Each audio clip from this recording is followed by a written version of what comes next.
Hey everyone, welcome to my channel Greet and Gift with Arwa. તો આજે હું wall hanging DIY લઈને આવી છું. સ્ટાર્ટ કરીએ.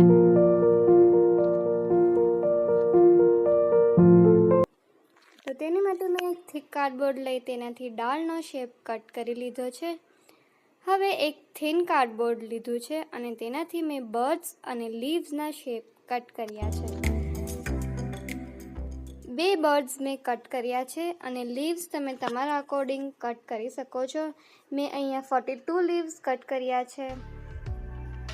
બધી જ વસ્તુ કટ થઈને રેડી છે. હવે આપણે તેને કલર કરી લઈએ.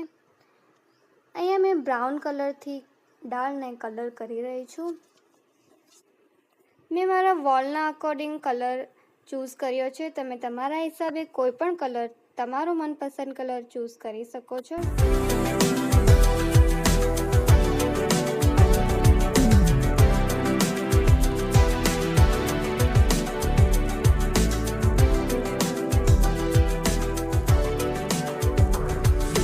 તો ડાળ કલર થઈને તૈયાર છે. હવે મેં આ સેમ કલર બર્ડ્સ અને લીવ્સમાં પણ કર્યો છે. મને વધારે અહીંયા કલર નહોતા જોઈતા એટલે મેં સિંગલ કલરથી બધી જ વસ્તુ કલર કરી રહી છું.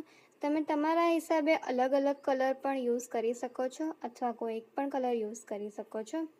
બધી જ વસ્તુ કલર થઈને તૈયાર છે. હવે મેં એક કેડબરીનું રેપર લીધું છે અને તેના પાછળનો સિલ્વર ભાગ યુઝ કરીને બર્ડ્સ અને લીવ્સની ડિટેલિંગ કટ કરી લીધી છે અને તેને પેસ્ટ કરી લીધી છે. બધી જ વસ્તુ મેં અહીંયા ફેવિકોલથી સ્ટિક કરી છે. બધી જ વસ્તુ તૈયાર છે. હવે આપણે તેને અસેમ્બલ કરી અને સ્ટિક કરી લઈએ.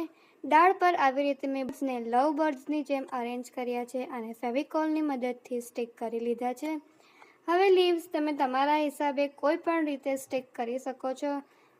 મેં આવી રીતે સ્ટિક કરી રહી છું વિડીયોમાં બતાવ્યા પ્રમાણે. તમે લીવ્સ વધારે ઓછા પણ યુઝ કરી શકો છો. It's all up to you.